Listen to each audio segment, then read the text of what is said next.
আমি বৈষম্যবিরোধী ছাত্র আন্দোলন খাগড়াছড়ি জেলা প্রতিনিধি। আমরা যে জুলাইয়ে যে আমাদের ছাত্র আন্দোলন হয়েছে, আগস্টে যে ছাত্রদের মাধ্যমে যে একটা গণ অভ্যুত্থান এসেছে, সেই স্পিরিটটাকে ধরে রাখার জন্য এই 24 সালের যে গণ অভ্যুত্থান ছাত্র আন্দোলনের মাধ্যমে যে গণ অভ্যুত্থান হয়েছে, সেই আন্দোলনের স্পিরিটটাকে ধরে রাখতে এবং 72-এর মতো যে সংবিধানের সংস্কার যেটা আছে, যে দাবি আমাদের কেন্দ্র থেকে তোলা হয়েছে, সেই দাবি আমরা পুনরুদ্ধারের জন্য এখানে এসেছি, অবস্থান কর্মসূচি রাখছি। 31-এর এই গতকালকের যে নানা রকম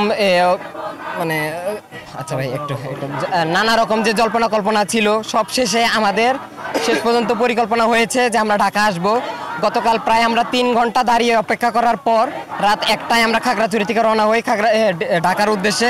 বছর শেষের খুশি নগদে হবে বেশি। নগদ পেমেন্টে নির্দিষ্ট ক্যাটাগরির কেনাকাটায় 300 টাকা পর্যন্ত ক্যাশব্যাক।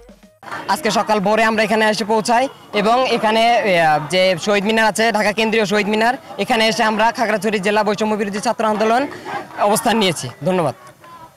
আচ্ছা, আপনারা যে দাবির কথা বললেন, যে বর্তমান যে সরকার আছে, বর্তমান সরকার তো আপনাদের মনোনীত, তো সেক্ষেত্রে তো সরকারের দাবিটা পূরণ করতে পারতো, কিন্তু আপনাদের কেন আবার রাজপথে আসতে হলো?